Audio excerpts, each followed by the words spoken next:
Jon Bones Jones!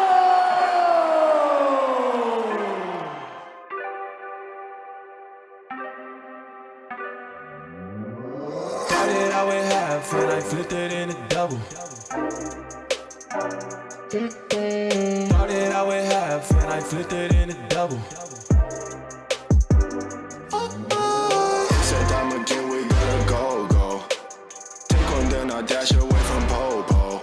Yeah, snakes around my grass, they want my dodo. But I keep a 40, they don't know, no.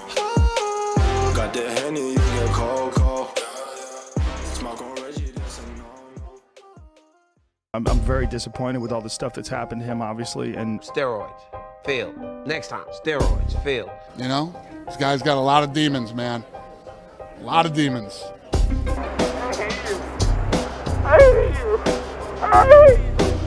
Jon Jones is a living legend in the game. Whether you love him or hate him, his work inside the octagon speaks for itself. The names he's taken and the way he took them will always have Jones be brought up in the GOAT debate. But I get it, the guy's very unlikable outside the octagon. But for this video, I want to overview Jones' story and his return, if he even decides to come back. Born in Rochester, New York, Jones was a state champion wrestler. He comes from a family of athletes, steroids, and his genetics are top tier, except those calves. He made his pro MMA debut in April of 2008 and quickly rose to the top of the game. I mean, the guy literally made it to the UFC after a year of MMA. He was young, exciting, and his abilities far exceeded expectations. He had good wrestling, striking, and a variety of attacks. I'm talking some of the nastiest spinning elbows, kicks, and suplexes, especially those oblique kicks. Those look so painful and actually really do cause nasty injuries. I mean, Rampage and many in the community even called for the oblique kicks to be banned, as Rampage was left limping during and after his fight with Jones. But that's not the first time Jones' arsenal has been controversial. He has also been criticized for his constant eye pokes, which is fair. He has eye poked Rampage, Gustafson, DC, Teixeira, and Belfort. Whether or not on purpose is arguable. Jones does have a technique in which he keeps distance with his one arm outstretched and hand open. This obviously would lead to a lot of eye pokes, and I mean a lot. I'd also like to mention that the design of the UFC gloves could be another factor. Many fighters and members of the community alike argue that the design pulls the hand open and leaves a fighter's fingers extended outward. But to get back to the story of Jones, he was tearing through everyone put in front of him. Yes, everyone, sorry Matt, he beat your ass as well, and that victory doesn't count. Jones was a monster. To be so young and dominant, he was on everyone's radar. In 2011, after his training partner Rashad Evans got injured, Jones got his early title shot. His opponent, Mauricio Shogun Hua, a legend in his own right and Jones' biggest test to date. And now, to say what you all have heard a million times and Joe Rogan will continue to say anytime this fight is brought up. Opens the fight with a flying knee on a legend. Yeah. On a legend. Here it is. Boom. That is so crazy to do. From there, Jones dominated Shogun for 3 rounds and won by TKO. At the age of just 23, Jon Jones became the youngest UFC champion in the history of the sport. He's the leader of the next generation. For the next 9 years, Jones would beat anyone that challenged for the belt and remains undefeated in the sport. He took out the likes of Rampage, Machida, Evans, Belfort, Sonnen, Gustafson, Teixeira, DC, Peru, Smith, Santos, and Reyes. Jones became the greatest of all time. Well, it's not that simple. My name is Jonathan Jones. My fight name is Jon Bones Jones. I am a 8-time world champion with the UFC. As we have just learned, UFC star Jon Bones Jones is being suspended and stripped of his championship title. I want to first start by apologizing to all the fans. I really don't know what to say. I'm really sorry about this happening. Just want to tell them that I'm sorry. That's really it. Something good will come from this. But right now it's hard to see it. Anything with Jon Jones involved has controversy and is never clear-cut. His accomplishments inside the octagon are always shadowed by his dark past. Jones had all the tools, ability, and environment to truly cement himself as undoubtedly the GOAT. He had a path set to transcend the sport and enter waters never seen before. He was the first MMA fighter to be sponsored by Nike and have his own shoe line. He had a sponsorship deal with Reebok and represented big companies like Gatorade and MuscleTech. In 2012, the whole MMA world had eyes on him. As quick as everything came, Jones worked hard to make it go away. Jones' fights with Evans, and specifically DC, had some of the nastiest bad blood ever seen in the sport. But outside the octagon is where Jones truly struggled. Multiple suspensions, failed drug tests, alcohol troubles, DWIs, and domestic violence. Trouble this morning for a mixed martial arts champion. UFC star Jon Jones turned himself into police overnight after leaving the scene of an accident where he crashed his car, injured a pregnant. When we bring him here, it's almost expected, you know?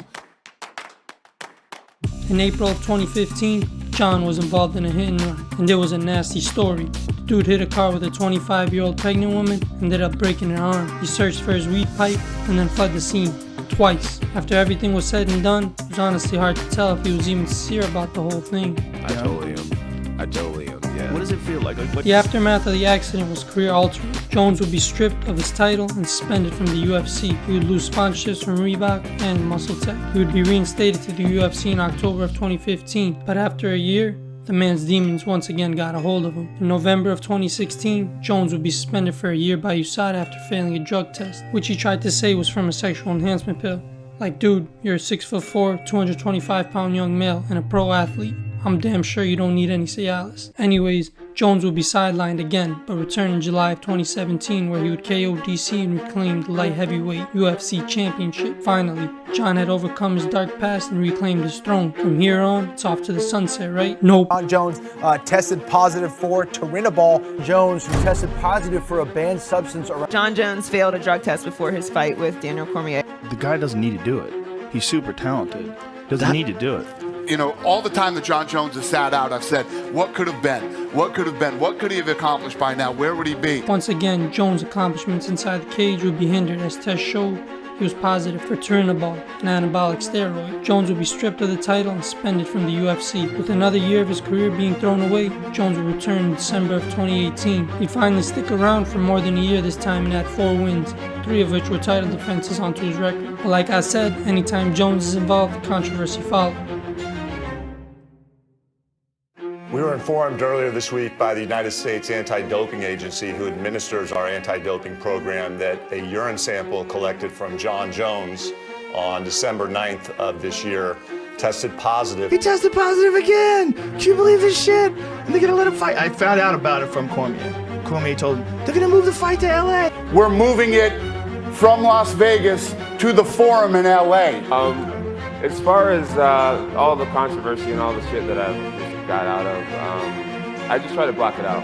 At the end of the day. Story took over the headlines. Jones had to enroll with VADA and USADA at the same time and retake tests. In the end, the whole story was fishy. Experts claimed a pulsing effect of an M3 metabolite that caused the positive detection of Turinabol. Basically, it didn't count because it was a small amount that was in his system from a previous failed drug test that he was already suspended for 15 months prior. This brought about the memorable grain of salt in an Olympic-sized swimming pool quote. Jones got his new nickname and the fight location was moved on 6 days' notice. Jones went on to KO Alex in the 3rd round. From there, he'd take out the likes of Smith, Santos, and Reyes. I won't get into those controversial decisions and leave that for another day. What I will get into is in March of 2020, Jon was once again arrested. Police responded to gunshots and found Jones intoxicated in his black Jeep. He failed a sobriety test, registered twice the legal limit on the breathalyzer, and had shot his handgun carelessly. This man really doesn't give himself a break. Fast forward a couple months, Jones will relinquish the light heavyweight belt in August of 2020 after struggles with money negotiations. Since then, Jones has been out the game, and that is a quick rundown of Jon's MMA career and personal struggles. I'd also like to point out that the guy still managed to remain undefeated while facing the best of the best. He has the most wins in UFC light heavyweight history, the longest reigning UFC light heavyweight champion, the most title fight wins. The list goes on and on. He accomplished all this while having the setbacks and troubles mentioned previously. It's crazy to think where he would be today if he was normal outside the cage. Before it's all said and done, you want to fight as a heavyweight? Oh yeah, that's inevitable. That's inevitable. That's going down. Nonetheless, here we are today. Anytime the heavyweight class is mentioned, Jones' name immediately jumps into the conversation. His move to heavyweight is one of the most highly anticipated topics in the world of MMA. Jon has been training with the move in mind right around 2 years at this point, and he's honestly looking massive. In September of 2022, Jones is looking like a heavyweight. He's put on a considerable amount of mass.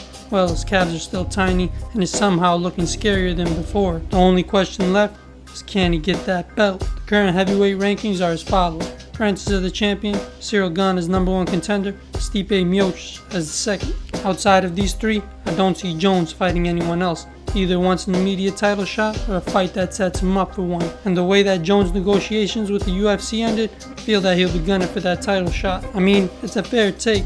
Why risk one of the biggest fights in UFC history between Jon Jones and Francis Ngannou? If Jones loses his comeback fight with either Stipe or Cyril, he'll never get that title shot, and his record and legacy will be tainted, especially in the world of MMA. All it takes is one loss, and everything you accomplish is damn near forgotten. It's a cold game. So does Jon Jones deserve the title shot? I honestly think he does. Jon Jones cleaned out his division. He was the top dog for years, and if there's one person that's earned a jump to the title fight, it's this man. Oh, and Volkanovski. He's on a tear as well. Ngannou was beaten #1, 2, and 3. Now, of course, Stipe is the greatest heavyweight of all time, and between him and Francis, it's 1-1. Miocic arguably deserves a rematch as well, but I've said it before and say it again. The UFC is a business, and Dana wants the most bang for the buck. Fight between Jones and Ngannou in Africa could damn near break McGregor records in terms of pay-per-view. This is a once-in-a-lifetime fight to make. You have the scariest man on the planet versus sexual chocolate, the knockout king versus the UFC GOAT, the Predator versus Bones, Jon Jones versus Francis Ngannou. Jon Jones versus Francis Ngannou.